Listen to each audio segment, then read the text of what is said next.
അസ്സലാമു അലൈക്കും വറഹ്മത്തുള്ളാഹി തആല വബറകാതുഹു.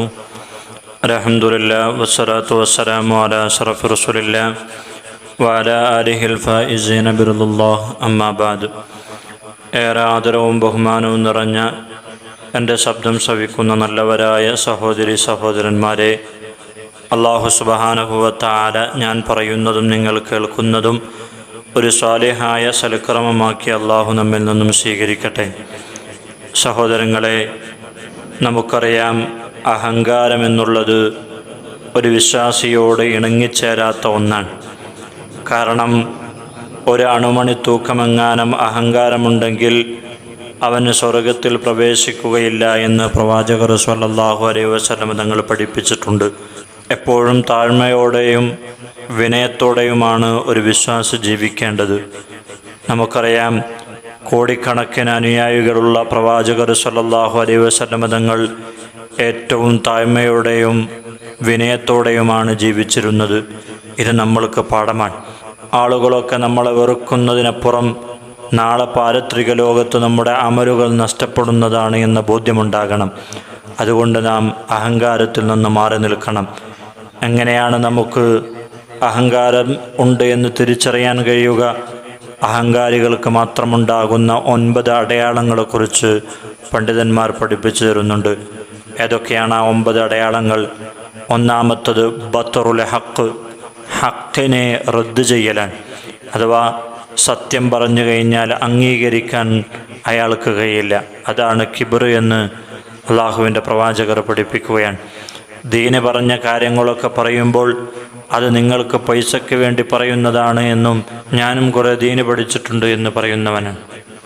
ഇങ്ങനെയുള്ള തീരുമാനത്തിൽ നിന്ന് മാറുന്നില്ലെങ്കിൽ നമ്മൾക്ക് മനസ്സിലാക്കാം അവർക്ക് അഹങ്കാരത്തിൻ്റെ ലക്ഷണമുണ്ട് എന്ന്.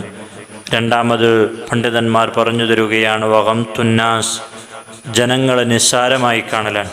അൽ കിബ്റു ബത്റുൽ ഹഖ് വകം തുന്നാസ്. കിബ്ർ എന്ന് പറഞ്ഞാൽ അത് ഹക്കിനെ റദ്ദു ചെയ്യുന്നതും അതേപോലെ തന്നെ ജനങ്ങളെ നിസ്സാരമാക്കുന്നതുമാണ്. ഞാനാണ് വലിയവനെന്നും ചുറ്റുപാടുമുള്ളവരൊക്കെ എൻ്റെ അത്ര പോരാ എന്നുള്ള വിചാരമുള്ളവനാണവൻ. നമ്മളെന്നെ ചിന്തിച്ച് നോക്കുക. നമ്മുടെ അയൽവാസിയെയും ബന്ധുക്കളെയും നമ്മളെക്കാൾ ചെറുതായിട്ട് തോന്നിയിട്ടുണ്ടെങ്കിൽ നമ്മളും അതിൻ്റെ ലക്ഷണം ഉള്ളവരാണ് എന്ന് നാം മനസ്സിലാക്കുക. മൂന്നാമത്തത് അല്ലാ യസൂറ ഗൈറഹു ലാ സിയമൻ അംസാലഹു. അല്ലാ യസൂറ ഗൈറഹു, മറ്റൊരുത്തനെ സന്ദർശിക്കുകയില്ല, പ്രത്യേകിച്ച് അവനെപ്പോലത്തെ ആളുകളെ സന്ദർശിക്കാത്തവർ. അത് അഹങ്കാരത്തിൻ്റെ ലക്ഷണമാണ് എന്ന് പ്രവാചകർ സ്വല്ലല്ലാഹു അലൈഹി വസല്ലം തങ്ങൾ പഠിപ്പിക്കുകയാണ്. മറ്റൊരാളെ സന്ദർശിക്കാനോ കാണാനോ അവന് പോവില്ല.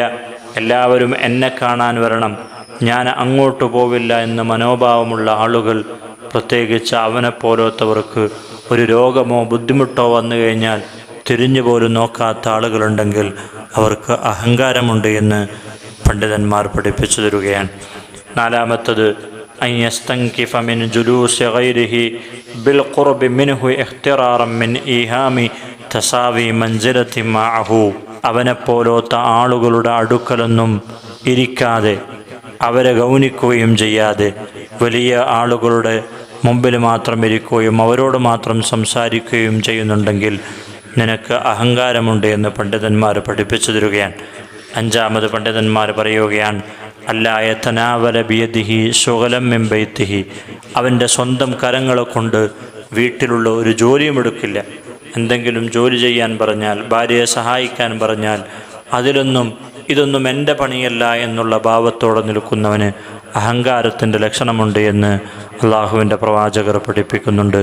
കാരണം അള്ളാഹുവിൻ്റെ റസൂൽ തൻ്റെ ഭാര്യയോടുകൂടെ ഒരുമിച്ച് അവർക്ക് വേണ്ട സഹായങ്ങൾ ചെയ്തു കൊടുത്തിട്ടുണ്ട്, മാവ് കുഴച്ചു കൊടുത്തിട്ടുണ്ട്, മറ്റുള്ള കാര്യങ്ങളൊക്കെ സ്വന്തം ഭാര്യയെ സഹായിച്ചിട്ടുണ്ട്. അതുകൊണ്ട് തന്നെ നമ്മൾ അതിലൊന്നും അഹങ്കരിക്കാൻ പാടില്ല, അവർക്ക് നാം സഹായം ചെയ്തു കൊടുക്കേണ്ടതാണ്. ആറാമത്തത് പണ്ഡിതന്മാർ പറഞ്ഞു തരുകയാണ് അൻ യസ്തൻകിഫ അൻ ഇജാബത്തി ദഅവത്തിൽ ഫഖീരി വ അൻ യഹ്ളുറ ഇലാ ദിയാഫത്തിഹി. ആരെങ്കിലും ഒരു പാവപ്പെട്ടവൻ ഇവനെ വിളിച്ചു കഴിഞ്ഞാൽ അതിൽ പങ്കെടുക്കില്ല. അതേപോലെ തന്നെ ഇവൻ്റെ വീട്ടിൽ എന്തെങ്കിലും സൽക്കാരങ്ങളുണ്ടെങ്കിൽ പാവപ്പെട്ടവരെ വിളിക്കുകയും ചെയ്യില്ല. അങ്ങനെയുള്ളവർ അഹങ്കാരത്തിൻ്റെ ലക്ഷണമാണ് എന്ന് പണ്ഡിതന്മാർ പറഞ്ഞു തരുകയാണ്. പലരും ചെയ്യുന്ന പരിപാടിയാണിത്. ഏഴാമത്തത് പണ്ഡിതന്മാർ പറഞ്ഞു തരികയാണ്, ആദമു ഖബൂലുൽ ഹഖ് ഇൻദൽ മുനാദറ, മറ്റൊരാളുമായി വാഗ്വാദം നടത്തുകയാണെങ്കിൽ ഒരിക്കലും അവന് സത്യം സ്വീകരിക്കുകയില്ല. കാരണം ഞാനിവിടെ തോറ്റാൽ അതെനിക്ക് കുറച്ചലാണെന്ന് ഭാവിച്ചുകൊണ്ട് അതിലുള്ള സത്യം സ്വീകരിക്കാതിരിക്കുന്നവർ അഹങ്കാരികളാണ് എന്ന് പണ്ഡിതന്മാർ പറഞ്ഞു തരികയാണ്.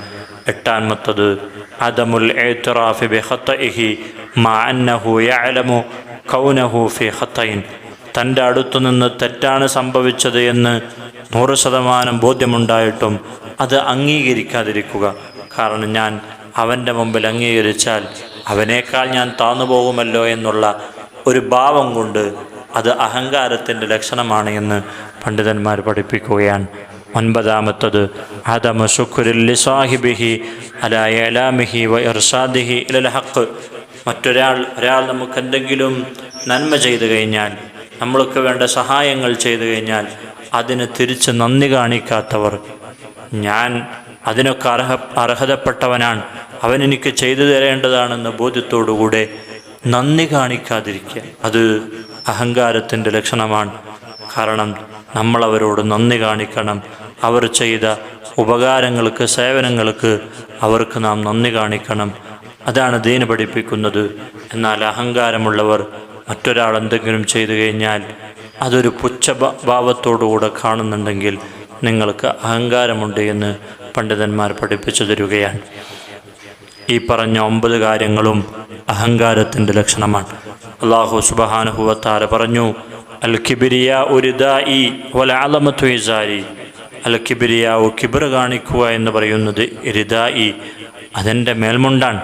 വൽ അളമതു ഇസാരി, അതേപോലെ തന്നെ ഗാംഭീര്യം കാണിക്കുക എന്നുള്ളത് അത് ഇസാരി, എൻ്റെ അരയുടുപ്പുമാണ്. ഫമൻ നാസഅനി വാഹിദൻ മിൻഹുമാ, ഇവകളിൽ നിന്നുള്ള ഏതെങ്കിലും ഒന്ന് എന്നിൽ നിന്ന് ഊരിയെടുത്ത് ഇടാൻ ശ്രമിച്ചു കഴിഞ്ഞാൽ ഖദഫ്തുഹു ഫിന്നാർ, അവനെ ഞാൻ നരകത്തിലേക്ക് വലിച്ചെറിയുമെന്ന് അല്ലാഹു സുബ്ഹാനഹു വ തആല ഖുദ്സിയായ ഹദീസിലൂടെ പറഞ്ഞു തരുന്നുണ്ട്. അഹങ്കാരം കാണിക്കാൻ അർഹൻ അല്ലാഹു മാത്രമാണ്.